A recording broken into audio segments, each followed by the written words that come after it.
예, 안녕하세요. 반갑습니다. 임정욱입니다. 예, 일단 저는 개발자가 아니고, 개발자가 아닌데 이 자리에 와서 이렇게 사회를 맡게 돼서 영광이고요. 저는 개발자는 아니지만, 옛날부터 개발 쪽에 많이 이렇게 관심을 갖고 좀 기웃거리기도 했고, 개발자들하고 상당히 오랫동안 같이 일하기도 하고, 매니지를 하기도 하고, 그리고 한국에서 일해보고, 미국에서 미국의 인터넷 회사를 이렇게 운영하면서 미국의 개발자 문화도 어느 정도 이렇게 좀 같이 이렇게 많이 이렇게 봤었고요. 그리고 지금은 실리콘밸리 쪽으로 이사를 가서 다시 다음으로 돌아와서 실리콘밸리에서 이렇게 주재를 하면서 일을 하고 있습니다. 그래서 많은 실리콘밸리 회사들이 개발자 문화라든지 그런 거를 보고 많은 좀 이런 생각을 해보고 있는데요. 오늘은 그래서 바람직한 미래의 개발자의 근무 환경이랄까 이런 문화에 대해서 오늘은 좀 얘기를 해보고 싶고요. 오늘 여기 트위터에서 또 엑스구루님, 블로그로 이렇게 여러 가지 기술 관련, 개발 관련해서 많은 정보를 이렇게 공유해 주시는 KTH 권정영님하고, 그리고 지금은 페이스북에서 일하고 계시고, 예전에는 SK 커뮤니케이션스하고, 그리고 NHN에서 개발팀장으로 일하셨던 김기영님을 지금 모시고 오늘 이야기를 해보도록 하겠습니다. 그래서 김기영님도 그렇고 미국의 개발자 문화라든지 또 한국의 개발자 문화라든지 다 이렇게 많이 경험을 해보시고 여러 가지로 바람직하고 이상적인 문화를 만들기 위해서 노력을 해보고 계시기 때문에 그런 거에 대해서 많이 이렇게 좋은 이야기를 할 수 있지 않을까 생각을 합니다. 그래서 먼저 김기영님한테 좀 질문을 드리고 싶어요. 한국의 인터넷 회사에서 많이 일을 또 해보시고 그리고 1년 반 전부터 페이스북에서 한국에서 또 주재를 하시면서 원격으로 페이스북하고 같이 이렇게 일을 하고 계신데 본인이 느끼시기에 한국의 개발 문화하고 미국의 개발 문화 그리고 본인 느끼신 페이스북 개발 문화가 어떤지 좀 편하게 좀 이렇게 말씀을 해주시면 좋을 것 같습니다. 네, 우선 페이스북에서 일하고 있는 김기영이라고 하고요. 소프트웨어 엔지니어로 일하고 있고 주로 이제 한국 관련된 업무를 하고 있습니다. 한국에서 소프트웨어 개발자로 일할 때하고 미국 회사에서 일할 때하고 가장 큰 차이점이라고 할 수 있는 거는 얼마나 개발에 집중할 수 있느냐라는 그런 부분인 것 같고요. 예를 들어 여러 세션이나 다른 컨퍼런스에서도 많이 말씀드렸지만 페이스북의 독창적인 개발자 문화, 해커선, 그다음 붓캠프 이런 것들도 포함해서 페이스북에 있는 엔지니어들은 정말 개발에만 집중할 수 있습니다. 예를 들어 한국에서 제가 일할 때는 여러 가지 업무들, 그 다음에 정말 리포트도 써야 되고, 그 다음에 개발 이외에 다른 걸로 협의도 되게 많이 해야 되고, 그런 것들이 되게 많은데요.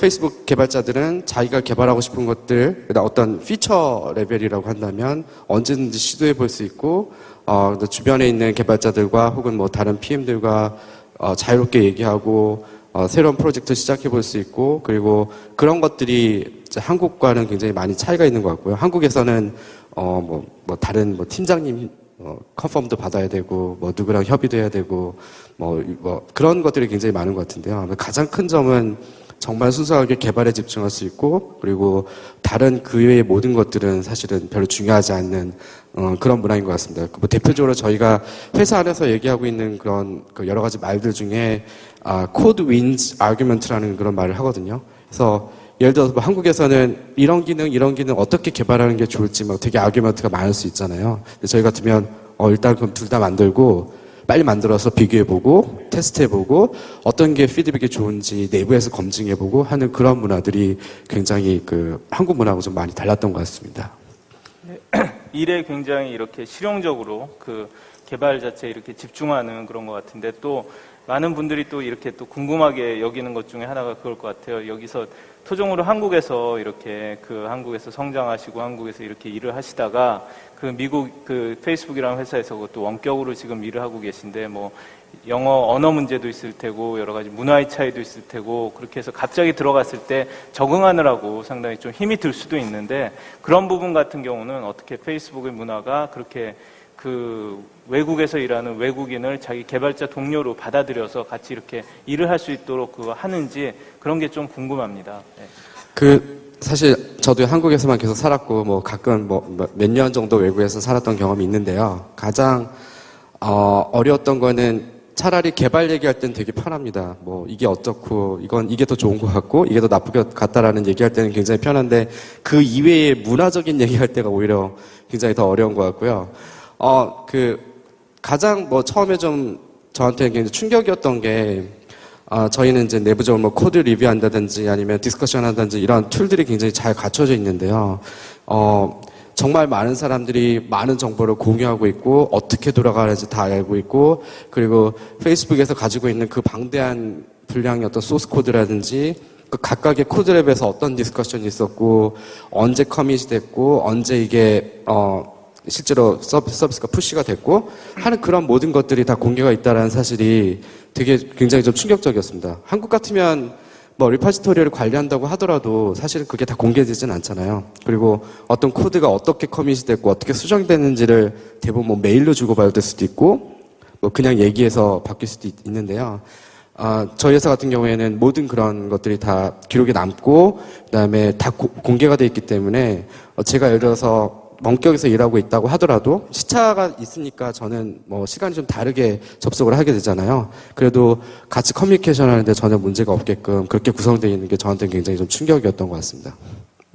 그러니까 뭐 들어가신 지 얼마 안 됐어도 웬만한 그 사내 정보라든지 이런 건 다 공유가 되고 다 어세스가 가능하기 때문에 쉽게 부족한 부분이 있으면은 본인이 직접 알아서 이렇게 찾아서 볼 수도 있고 그런 문화라는 말씀이시죠. 그렇죠. 그래서 한 가지 뭐 예를 들면은 어떤 기능을 뭐 개발하거나 수정해야 된다고 한다면 한국에서는 뭐 회의도 하고 뭐 회의록도 쓰고 메일로 주고받고 하면 그 메일 스레드에 없는 다른 분들은 그게 어떻게 바뀌었는지 모르거든요. 그래서 만약 팀이 바뀌었거나 왜냐면 다른 프로젝트에 하다가 이제 그 프로젝트에 들어간 경우에는 그걸 알려면 정말 어렵잖아요. 근데 아마 대부분의 미국 소프트웨어 회사들이 비슷한 방식으로 코드 관리도 하고 그다음 태스크 관리를 하는 걸로 알고 있는데요. 제가 언제 잠깐 뭐 한 달 동안 다른 일을 하다가 다시 그 프로젝트에 들어가서 그 소스 코드를 보더라도 얘가 어떻게 바뀌었고 그 사이에 어떤 디스커션이 있었고 왜 그렇게 바뀌었는지를 다 알 수 있습니다. 그래서 그런 부분들이 굉장히 좋은 것 같습니다. 투명한 그런 오픈 컬처가 굉장히 큰 이런 빠른 속도로 개발하고 개발에 집중할 수 있는 문화를 만들었다고 그렇게 볼 수 있을 것 같은데요. 다만 여기서 우리가 오해를 하면 안 되는 게 미국의 모든 회사가 그런 건 아니고 회사마다 이렇게 문화가 또 다 다른 것 같고요. 여러분들 잘 아시는 애플 같은 회사는 그렇게 하지 않기로 또 악명이 높죠. 그래서 제가 올 초에 번역했던 책 인사이드 애플에 보면은 애플 같은 경우는 개발자를 이렇게 신참 개발자를 뽑더라도 거의 한 반년 정도를 더미 프로젝트를 줘가지고 얘가 진짜 이렇게 믿을 만한 그런 사람인지 본 다음에 그 다음에야 이렇게 진짜 이 프로젝트를 줄 정도로 그렇게 시간을 걸리고 그렇게 테스트를 하고 그리고 실제로 일에 들어가도 자기가 하는 프로젝트 그 외에는 절대로 볼 수 없게 그렇게 또 돼 있다고 그러죠. 그러니까 한 가지만 더 말씀드리면 페이스북에 입사하면은 붓캠프라고 모든 소프트웨어 엔지니어들은 다 6주간의 교육을 저희 본사에서 받아야 됩니다. 6주 동안 굉장히 인텐시브한 교육을 받게 되는데요. 첫날, 둘째 날 오리엔테이션이 끝나면 그 다음 날부터 메일이 오기 시작합니다. 태스크 어사인이 바로 되거든요. 근데 그 태스크 어사인이 뭐냐면 어떤 부분에 문제가 있으니까 이거를 고쳐라라는 그러니까 버그 리포팅 받았던 그런 내용을 바로 입사한 지 이틀밖에 안 된 사람들한테 바로 어사인을 합니다. 그리고 그걸 6주 안에 해결을 해야 됩니다. 물론 대부분 다 해결을 하지만요. 근데 그런 문화가 조금 아까 말씀하셨던 다른 기업하고 좀 틀린 것 같고요. 페이스북은 그런 내용들이 다 오픈돼 있고, 그러니까 저희는 정말 해커 문화라고 하는 게 맞는 것 같아요. 개발을 위해서 필요한 정보들이 다 공개가 되어 있고, 바로바로 코딩해서 그다음에 어떤 디스커션을 하다가도 그냥 바로 만들어버리고, 그리고 그거 가지고 이제 서로 토론하는 문화가 다른 회사랑 좀 많이 틀린 것 같습니다. 제가 몇 달 전에 페이스북에 멜로파크에 놀러 가가지고 이렇게 점심 먹고 이야기를 좀 듣고 이렇게 구경을 했는데 사람들 얘기가 너무 개발자만 우대해서 비개발자들은 이 피해의식이 있다는 그런 비슷한 얘기까지 할 정도로 이렇게 마크 저커버그가 언제나 이 개발자 위주의 그런 문화를 파괴하지 않고 잘 보존하고 이렇게 유지하는 거에 굉장히 관심을 갖고 있다는 얘기를 들었고요. 이번에는 권정영님한테 좀 질문을 드리고 싶은데 한국의 그 삼성전자에서 또 오래 일을 하셨고 그런 다음에 KTH에 가셔서 이런 그 바람직한 그 개발 문화를 직접 만들기 위해서 많이 노력을 하시고 그러시면서 그 정보 습득이라든지 이런 개발자 문화라든지 이런 새로운 툴 이런 거에 대한 공부를 게을리하지 않으시는데 실제로 어떻게 지금까지 해오셨고 어떤 그 느낀 점이 있으신지 그런 거에 대해서 얘기를 해주시면 좋을 것 같습니다. 네. 저는 삼성전자에 있기 전에는 벤처를 좀 하다가 잘 안 돼서 전 삼성전자에 갔다가 다시 지금은 이제 H에서 기술전략팀 팀장으로 일하고 있습니다만 그 보통 외부에서 얘기하는 디벨로퍼 이반젤리스트 그러니까 외부 개발자나 내부 개발자랑 소통하는 일을 하고 있습니다. 근데 실제로는 저희 내부에서는 뭐 개발 문화팀이라고도 해서 개발 문화를 만들어 보자 좀 더 재미난 일하기 좋은 환경을 만들어 보자라고 얘기를 하고 있고요. 그래서 아까 페이스북 쪽에서 얘기했던 그 공유의 문화가 실제로는 저희가 일하는 데 있어서 가장 필요한데, 그래서 저희 올해 초에 내걸었던 슬로건이 이제 오픈앤쉐어라고 해서 모든 소스 코드는 공개한다. 그 사내 개발자들한테 다 공개하고, 그리고 이제 실제로는 저희가 이제 어떤 문서 시스템이나 그런 것들을 다 공개가 되지 않으면 관련된 공개 자료들이 되게 많은데, 실제로 태스크 관리를 저희는 지라로 하고 있습니다만, 지라 같은 경우도 실제로는 막으려면 다 막을 수 있거든요. 그 내부 프로젝트자가 아니면 못 보게 하거나. 근데 그 기본적으로 개발자들이 내가 어떤 거를 할 수 있다, 할 수 있는지를 알려면 회사 내 모든 개발 관련 자료는 공개되어야 된다라고 생각을 해서, 그리고 그걸 공유하고 다시 거기에 참여할 수 있는 문화를 만들어 보자라고 해서 그걸 계속 독려를 하고 있고요.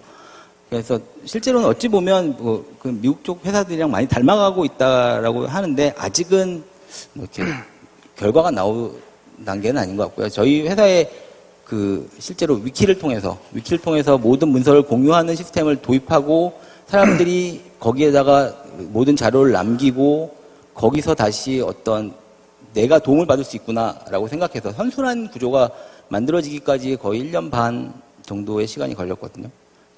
예. 지금 해서 이제는 회사 내에서 어떤 뭔가를 찾겠다고 하면 회사 문서 시스템에서 정말로 검색이 다 되고 회의록이나 그런 것들이 메일로 돌아다니지 않고 정말 다 우리가 볼 수 있는 형태로 바꿔보자라고 해서 바뀌고 있는 상황이고요. 그래서 그 다음에 이제 만들어질 수 있는 게 아까 말한 그런 정말 해커 문화를 만들어 보고 싶은데 아직은 열심히 노력만 하고 있다고 보는 게 맞을 것 같습니다. 그렇게 하신 지 얼마나 되셨죠? 2년 됐습니다. 2년? 이제 예.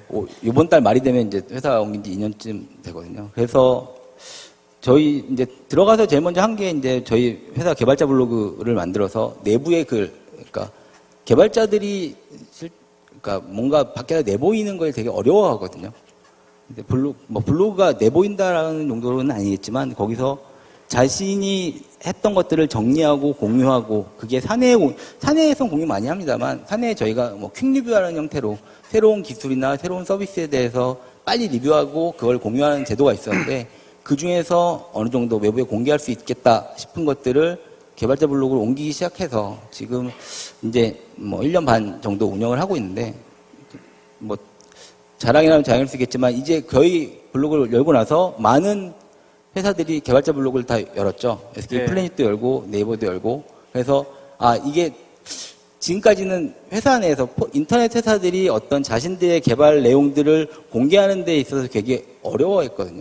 근데 요즘 사실 해외 인터넷 회사들 보면 우리가 어떤 아키텍처를 가졌고 어떻게 고생을 해서 뭘 수정했다, 어떤 오픈소스에 우리가 어떻게 기여하고 있다라는 것들을 다 공유하는 게 그게 그네들 회사에도 좋지만 실제로는 전체 그 인터넷 씬 그쪽 회사들한테 다 좋은 영향을 끼치고 있다고 생각하는데 그거 하나는 사실 회사가 많이 전폭적으로 지원을 하고 있고 그거 쓰는 거에 대해서 지원을 하고 있고 그걸 통해서 다른 회사들에도 영향을 줄 수 있다고 하면 그게 좋은 것 같습니다. 예, 그렇게 나누면서 그 본인 그 회사의 역량이랄까 내공 같은 게 오히려 더 올라가는 게 아닌가 하는 그런 생각을 했고요.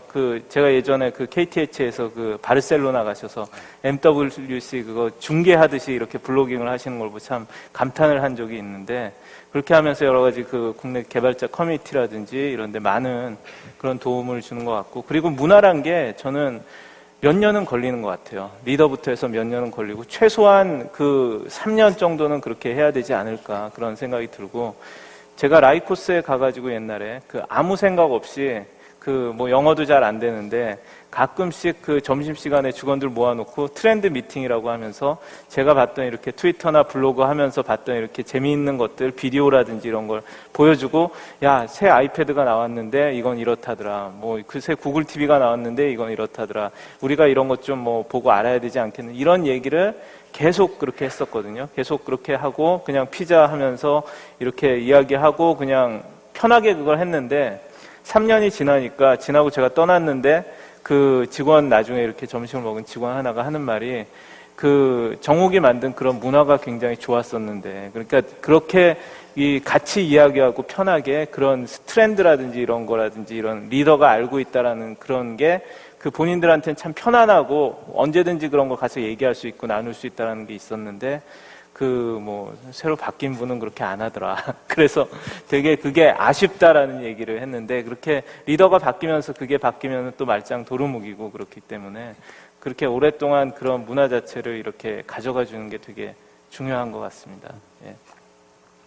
그리고 또 질문 드리고 싶은 또 바람직한 그 문화에 대해서 질문 드리고 싶은 게 한국에서 우리가 너무나 항상 이렇게 힘들고 불편하게 생각하는 게 나이잖아요. 개발자로서의 그 나이. 그러니까 저도 실제로 그 옛날에 그런 걸 느낀 적도 있고 그랬었는데 나이가 많으신 분이 그 이렇게 그냥 개발자로 오시면 괜히 주위에서 다 부담스러워하고 이거 뭐 어떻게 대해야 될지 뭐 그런 게 많고 그런데 사실 미국 같은 데 가서 보면은 정말 그 나이에 상관없이 일할 수 있는 문화고 사람들하고 이렇게 이야기를 해도 저 사람이 나이가 몇인지 그런 거 대충은 알지만 절대 그걸 사실 그 서로 신경 쓰지 않고 편하게 영어라는 언어 자체가 그렇게 되고 있기는 하지만 그래서 그거 자체가 개발자들한테는 그냥 개발의 일에만 집중하고 상당히 이렇게 플랫하게 일할 수 있는 그런 좋은 문화라는 그리고 직함을 부르지 않고 그냥 이름을 다 불러서 이걸 하기 때문에 더더욱 그런 문화들이 이렇게 있고 그런데 한국에서는 결국 개발자는 나중엔 그 코딩을 할 수 없고 다 이렇게 결국에는 관리자가 돼야 되고 관리자가 못 되면은 승진해서 누락되면 결국 치킨집 사장이 된다라는 그런 이야기를 하는데 거기에 대해서 실제로는 어떤지 그 요즘에도 그런지 거기에 대해서 좀 궁금하거든요. 그리고 미국에서 이렇게 일해 보시면서 또 어떻게 느끼시는지 거기에 대해서 간단히 코멘트를 듣고 싶습니다. 일단 그 치킨집 사장은 제가 작년에 컨퍼런스에서 썼던 자료가 계속 그 페이지만 캡처돼서 돌아다녀서 아 그래요? 제가 욕을 먹고 있습니다만 그거용으로 쓴 건 아니었거든요. 혹시 들으셨던 분들은 아시겠지만 근데 일단은 다들 아시겠지만 국내에서 그 개발자의 나이를 얘기할 때 보통은 35에서 40이 넘어가면 안 되지 않아요? 라는 질문들을 많이 합니다. 제가 대학교에 강의를 나가서 물어봐도 개발자 하면 35 넘어가면 못하는 거 아닌가요? 라고 얘기를 합니다. 근데 저희 같은 경우 작년 이제 저희 개발자 컨퍼런스의 발표자가 총 19명이었는데 40을 넘은 사람이 11명이었거든요. 그래서 어찌 보면 시니어가 많은 인터넷 회사 중에 하나여서 그래서 팀에 보면 이제 팀장들보다도 나이가 많은 개발자들이 꽤 있습니다. 그래서 팀장은 싫어요. 개발이 하고 싶어요라고 해서 받아주겠다. 사실 그게 이제 위에서 경영진이나 어떤 개발팀 실장님이나 그쪽에서 허용을 해야지 가능한 거라고 보거든요. 저는 개발에만 집중하고 싶습니다라고 했는데 그거를 가능하게 해준다는 건 사실은 그 회사 조직 내 문화도 있는 것 같고요. 그리고 그 사람에 대해서 그 사람의 능력에 대해서 정확하게 인정해주고 그 사람이 지금까지 개발을 뭐 10몇 년 해왔던 걸 대해서 인정하고 사람의 매니징에 대해서 신경 안 쓰게 해주는 게 가능하지 않겠냐고 생각하는데 실제로는 저희도 가다 보면 그런 분들이 팀장으로 어쩔 수 없이 좀 빠지는 경우가 있고요. 조직 구조상. 근데 그래도 가능하게 해보겠다라고 해서 내부에서는 이제 팀장이 아닌 나이 든 개발자들을 좀 밀어주고 있는 사실 저희 부사장님이 좀 돈독히 아끼는 그러니까 나이 많은 개발자를 더 아끼는 이상한 현상이어서 예, 박태웅 부사장님 그러신 거 잘 알고 있습니다. 네. 그 사람들이 뭐라고 얘기하거든요. 너무 좋아하시는 거 아니냐. 나이 많은 개발자들만. 예. 근데 그 사람들이 어떤 진실하게 기술에 대해서 좀 진실한 것들을 보여주면 그런 사람들에 대해서 위에서 케어해주고 이렇게 갑시다라고 얘기하는 거에 대해 귀담아 들어주면 충분히 가능하다고 봅니다.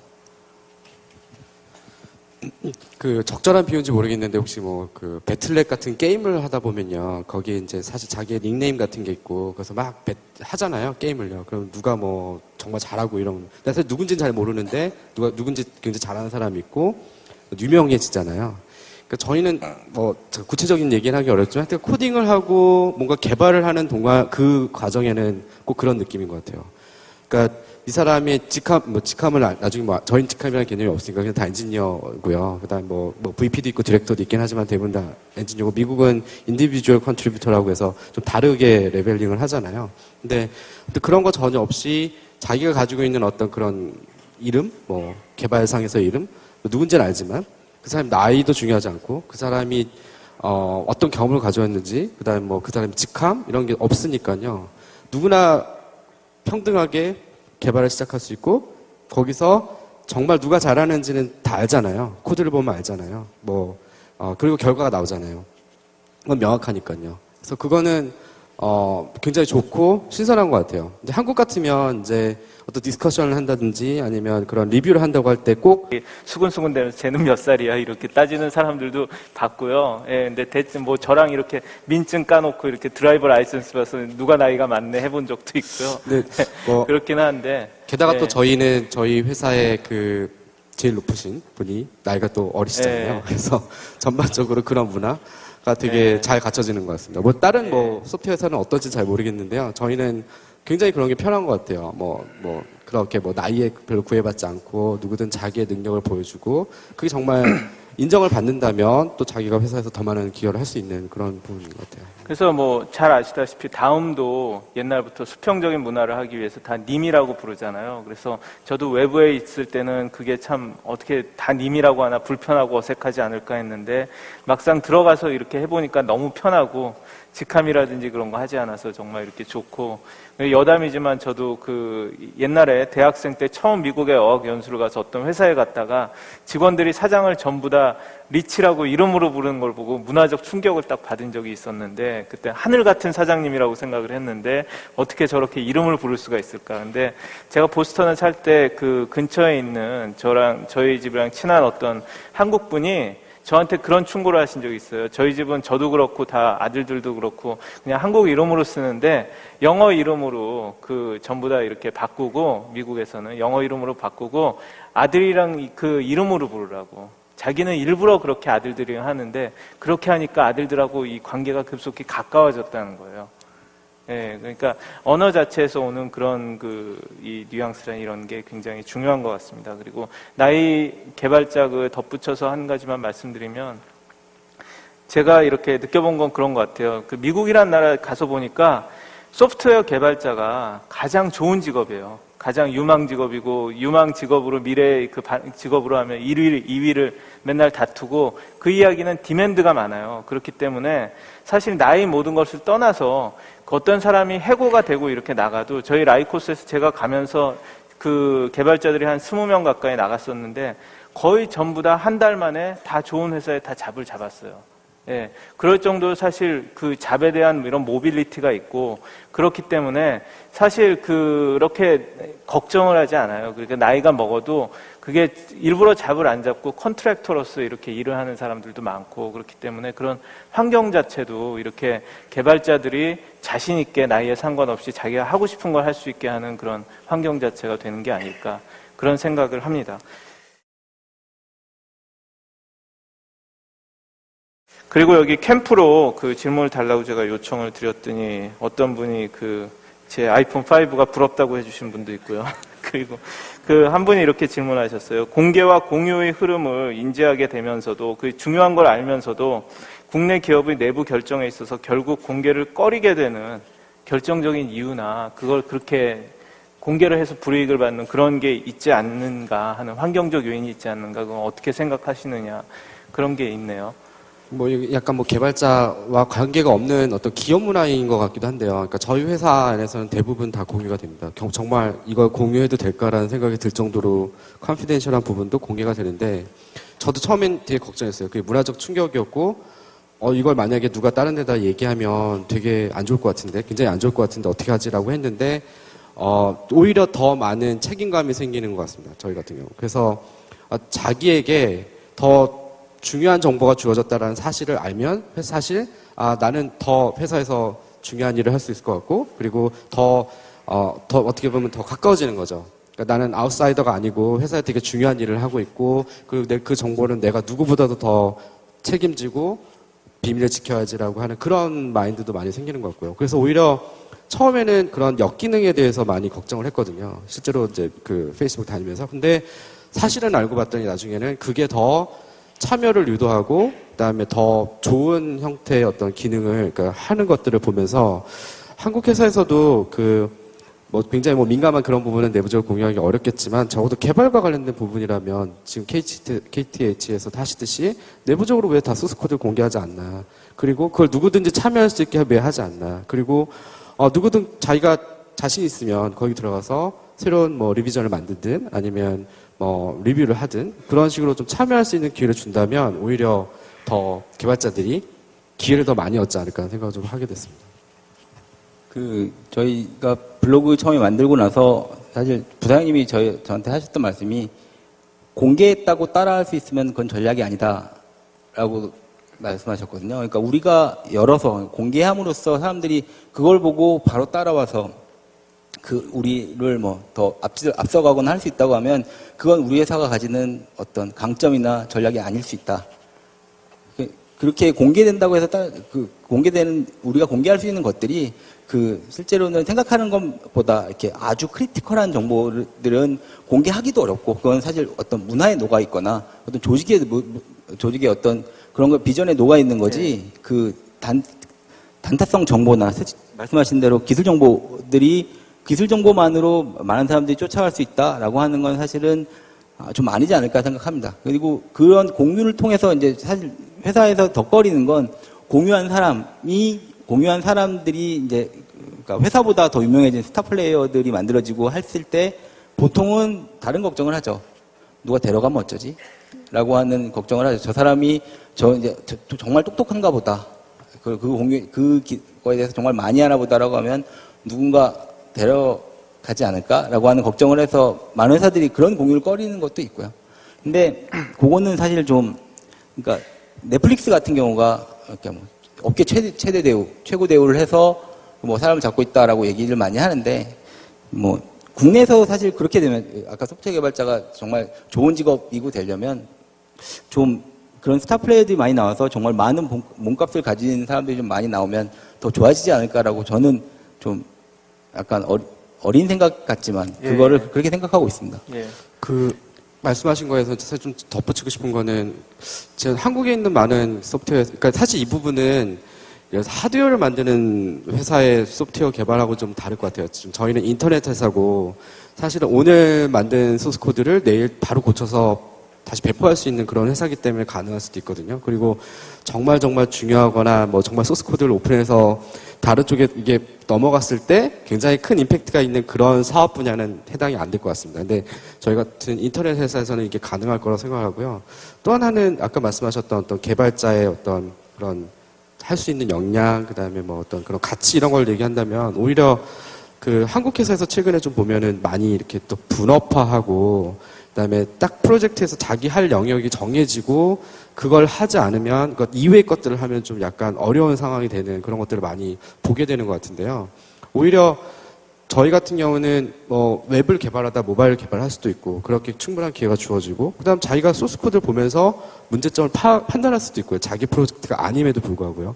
그런 기회가 주어진다면 개발자 역량을 높이는데도 도움이 많이 되지 않을까 생각이 들더라고요.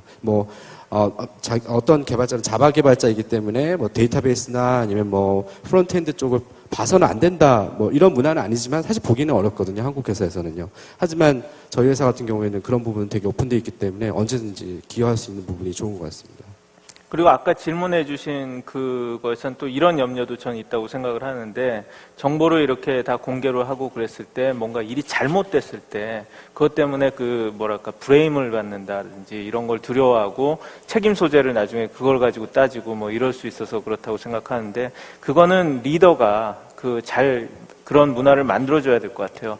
그걸 다 공개를 했다고 나중에 그걸 책임 추궁을, 잘못된 거는 물론 그걸 처벌하고 그래야 될 거는 해야 되지만, 그 과정을 제대로 따라서 제대로 된 일인데 결과가 나쁠 수도 있으니까 그런 문화를 잘 이렇게 따져주면은 될 것 같다고 그렇게 생각을 하고 있습니다. 그리고 또 한 가지 또 이렇게 좀 말씀드리고 또 이렇게 공유하고 싶은 그거 하나는, 바람직한 제가 생각할 때 개발자 문화랄까, 이 미래의 근무 환경은 제가 생각하기에는 개발자의 근무 환경 중에 중요한 거는 원격으로 근무하는 것 같아요. 재택근무라든지 이런 것 같은 경우. 제가 미국에서 해보면 많은 개발자들이 굉장히 선호하는 것 중에 하나가 플렉시블한 그런 근무 형태예요. 그래서 자기가 가족들도 돌보고 뭐 또 해야 되고, 아니면 나는 자연 속에서 살고 싶고 그런데 집에서 나는 근무를 하고 싶다. 그런 걸 받아주는 회사가 있느냐. 그러면은 거의 같은 값이면은 그쪽으로 옮겨요. 저희 라이코스에서 있던 직원 중에 하나가 그 회사로 옮겼는데, 옮긴 이유가 연봉도 연봉이지만 그 회사는 거의 일주일 내내 집에서 재택으로 근무가 가능하다는 거예요. 그런데 제가 처음에 이 한국 문화에서 길들여져가지고 이렇게 갔을 때는 그게 이해가 안 되는 거예요. 사실 페이스 투 페이스로 눈도장을 찍어야지 얘가 일을 하는 것 같다는 생각이 드는데, 그걸 어떻게 집에서 일을 하는지 안 하는지 볼 수도 없는데 저렇게 할까라는 생각이 들었는데, 지금 미국도 옛날에는 그랬다 그러는데 그게 많이 바뀌어서 집에서 이렇게 일을 하고 원격으로 해도 결과물만 이렇게 딱딱 내놓으면 된다. 그리고 옛날과 다르게 인터넷 때문에 툴이 워낙 좋아져서 그렇게 원격으로 일해도 아무런 문제가 없다라는 그런 거고, 그게 개발자들을 만족시켜주는 생산성을 높이고, 거기서 가장 큰 요인 중에 하나인 것 같습니다. 거기에 대해서 어떻게 생각하세요? 꼭 개발자가 아니더라도 저희 회사 같은 경우는 집에서 일하는 경우도 있고요. 근데 너무 낙원을 상상하시면 안 됩니다. 굉장히 일하기 힘들고요. 일하기 힘들다는 게 일이 많고요. 저는 오히려 그냥 아침 9시에 출근해서 저녁 6시에 퇴근하는 게 더 좋을 것 같다는 생각도 가끔 듭니다. 일이 너무 많기 때문에요. 그러니까 집에서도 일하고 회사에서도 일하고 계속 일하는 것 같거든요. 그래서 그런 꼭 낙원만은 아니라는 말씀 드리고 싶고요. 회사마다 그건 다 다른데, 회사마다 다 다른데. 네. 근데 중요한 거는 많이 떨어져 있잖아요. 예. 개발자가 여기도 있을 수 있고 저기도 있을 수 있고, 그 다음에 그 개발자가 전부 딴 데 가서 일을 할 수도 있고. 근데 그런 환경에서 컨퍼런스 콜을 하든, 화상회의를 하든, 아니면 코딩 관련된 코드 리뷰를 하든, 아니면 어떤 액세스를 한다든, 이런 것들이 워낙 잘 갖춰져 있는 것 같아요. 그래서 어디서든 개발을 할 수 있고, 어디서든 그런데 참여할 수 있게끔 만들어주는 그런 툴들이 굉장히 잘 갖춰져 있는 것 같은데요. 한국에서는 좀 그런 부분은 꼭 이렇게 얼굴을 봐야지만 해결이 될 것 같고, 물론 가장 좋죠. 얼굴 보면서 얘기하는 게 가장 커뮤니케이션은 잘 되겠지만, 실제 개발에서는 별로 사실 중요한 건 아니라고 생각을 하고 있습니다. 그리고 그런 문화가 좀 잘 갖춰져 있고, 저희 같은 경우는 프로젝트를 할 때, 싱가포르에 있는 친구랑, 미국에 있는 친구랑, 저랑 같이 프로젝트를 해서 어떤 소프트웨어를 개발한다든지, 아니면 수정을 한다든지, 이런 것들을 되게 잘 할 수 있거든요. 근데 다 시차가 틀리잖아요. 그리고, 언제, 어디 있는지 잘 몰라도 사실 그렇게 일이 진행될 수 있게끔 하는 그런 부분들이 좀 다른 것 같습니다.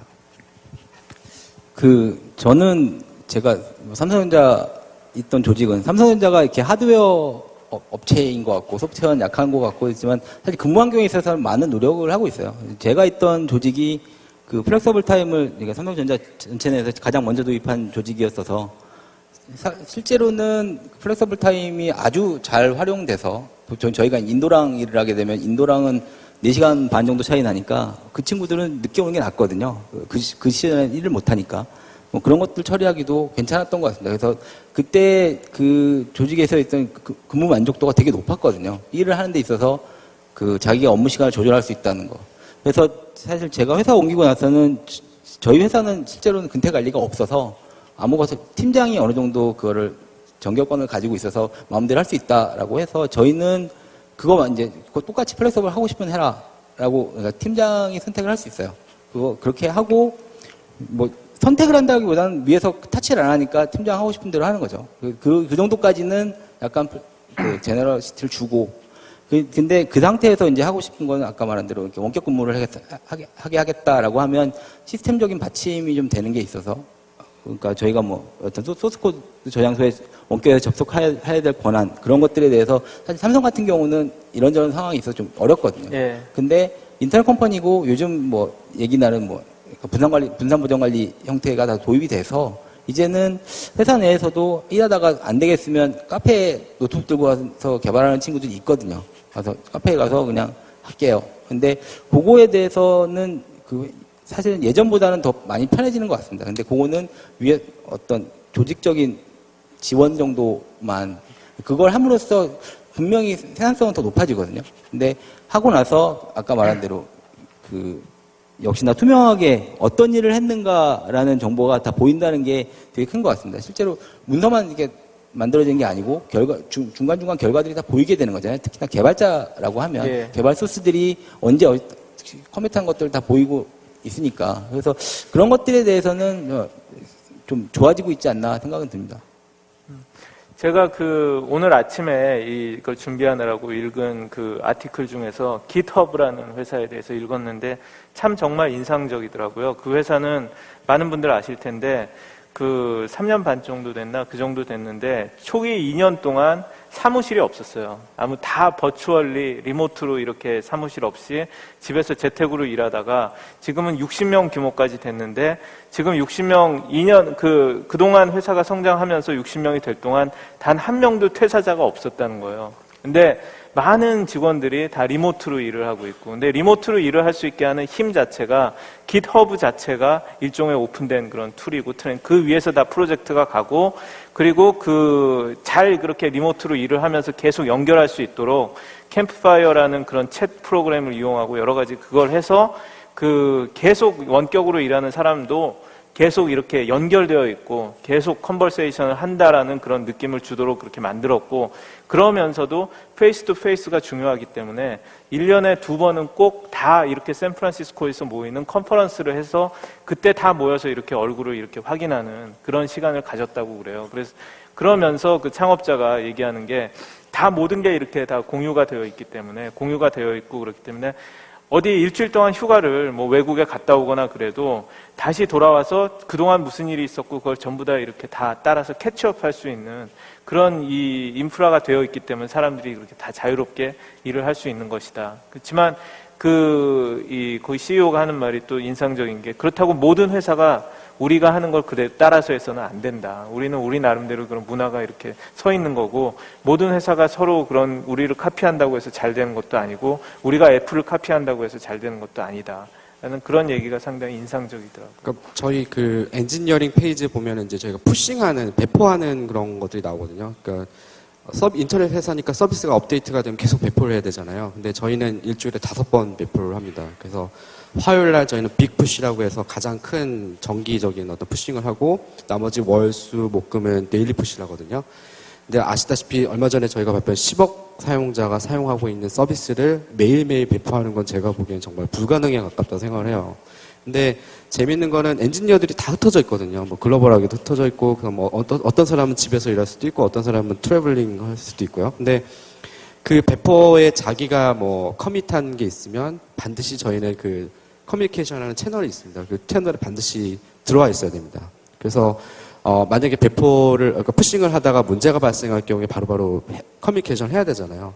그러니까 그런 툴도 사실은 굉장히 어떤 프로세스가 있고 툴이 있고, 그렇다면 개발자들은 언제든지 들어가서 일을 할 수 있는 그런 부분이 잘 갖춰져 있기 때문에, 굳이 개발자가 사무실에 꼭 뭐 없더라도 그 사람이 어떻게든 조인해서 일할 수 있는 그런 환경이 좀 잘 갖춰져야 될 것 같고, 한국에서도 분명히 가능할 것 같거든요. 그런 부분들은 굉장히 저는 효과가 있을 거라고 생각하고 있습니다. 제가 생각할 때는 결국 개발자를 둘러싼 미래는 그렇게 바뀔 것 같아요. 미국 회사들이 그런 걸, 실리콘밸리 회사 그걸 주도하고 있고, 미국에서 개발자를 뽑으려고 해보면 그 지역에서 좋은 개발자를 뽑기 어려운 경우가 굉장히 많아요. 넓은 나라이기 때문에. 하다 보면 뭐 좋은 개발자가 저기 오스틴에 있다든지 뭐 위스콘신에 있다든지 뭐 이런 경우가 있고, 어떤 지역에는 개발자들이 씨가 말라 있는 곳들도 있고, 그리고 어떤 개발자는 뽑고 싶은데 자기는 죽어도 자기 고향에서 살고 싶다는 사람이 있어요. 너무 뛰어난데. 그렇기 때문에 미국이라는 나라가 점점점 원격으로 일하는 게 이렇게 익숙하게 되고 이렇게 되는데 그게 실리콘밸리가 그게 더욱더 그게 넘어서 개발자 기근이 되니까 이제는 외국에서도 뽑아가거든요. 제가 실리콘밸리에서 보면 한국 분들이 굉장히 이제 많이 와 계세요. 그래서 그런 분들이 애플에서 일하시고 구글에서 일하시고 페이스북 일하시고 뭐 토종으로 되신 분들이 다 와서 이제 분명히 일할 수 있는데 그렇게 되면 한 발 더 나아가서 여기 있는 분들도 많이 리크루트를 하려고 그럴 거란 말이죠. 그러니까 그 얘기는 한국 회사도 바뀌지 않으면 안 돼. 한국 회사도 바뀌어서 거꾸로 우리가 실리콘밸리라든지 인도라든지 전 세계 어디에 있는 훌륭한 개발자들을 이렇게 끌어들여서 이렇게 할 수 있는 그런 문화를 만들지 않으면은 나중에 우리 인재를 다 뺏기지 않을까 하는 그런 걱정도 이렇게 저는 들더라고요. 여기 질문을 또 이렇게 주셨는데요. 그 지금 시간이 거의 다 된 것 같아서 약간 어려운 질문인데 마지막으로 저기 김기영님께 드릴게요. 페이스북 프로젝트들도 지속적 통합, 컨티뉴어스 인테그레이션을 통해 개발 리소스 관리를 하시나요? 아니면 다른 형태의 관리 방법이 있으신지요? 질문을 잘 이해 못했는데요. 네, 잠깐. 사실 뭐 내부적인 거라서 자세하게 말씀드리기는 어려운데요. 페이스북은 저희 테크놀로지 회사라고 얘기를 하고 있고, 개발과 관련된 그런 뭐 프로젝트 관리, 뭐 등등에 대한 그런 것들이 굉장히 잘 갖춰져 있습니다. 근데 사실은 아직 저희가 많지는 않거든요, 사람이. 그래서 항상 느끼는 거지만 제한된 리소스로 가능한 퍼포먼스를 많이 내는 그런 방법들을 찾고 있고요. 이 질문을 제가 정확하게 이해했는지 모르겠습니다. 만약에 아니라면 끝나고 저한테 뭐 궁금하신 게 있으면 다시 문의를 해주시면 좋을 것 같습니다. 예. 네. 끝나시면은 저기 오셔서 더 이렇게 궁금한 점은 질문을 드리면 될 것 같고요. 지금 시간이 거의 오버된 것 같은데 마지막으로 이렇게 드리면 그러면 간단히 요약을 해서 그렇게 본인들이 개발자 평생 이제 개발을 하시면서 이렇게 사시고 싶은 분들이라고 저는 생각을 하는데 그럴 때 봤을 때 본인이라고 지금 이 세션의 제목인 그 이상적인 개발자를 위한 미래 환경, 근무 환경은 뭐라고 생각하시는지 간단히 한 말씀 해주시면 어떨까요? 개발자는 아까도 말씀드린 코딩, 그냥 코드로 얘기할 수 있을 거라고 생각을 하고요. 그건 누구나 다 볼 수 있고, 그다음 공유될 수 있고, 그리고 그걸로 모든 걸 다 얘기할 수 있다고 생각을 합니다. 저도 아주 훌륭한 개발자는 아니라고 생각하는데요. 그런데 그런 개발 문화를 만든다면 한국에서도 좋은 그런 개발 문화, 그다음 환경을 만들 수 있지 않을까 생각을 합니다. 많은 스타트업들이 요새 많이 생기고 계신 걸로 알고 있는데요. 그런 문화를 많이 도입하신다면은 훨씬 더 개발 퍼포먼스가 더 잘 나오지 않을까 그렇게 생각을 해봅니다. 아까 뭐 개발 문화라는 게 사실 조직적인 것도 있지만 개인으로 한다고 하면 사실 저는 개인으로 봤을 땐 제일 요즘 얘기하는 제일 중요한 건 열정이라고 얘기를 하는데요. 실제로 열정 있게 뭘 하다 보면 저는 요즘 열정으로 생기는 잉여를 더 좋아합니다. 그래서 요즘 잉여롭다라는 네. 얘기들 많이 하잖아요. 근데 그 잉여라는 게 잉여라고 판단되기 전까지는 잉여가 아니거든요. 근데 그러니까 잉여라고 판단된다는 게 나중에 만들고 났더니 너 그거 왜 했어?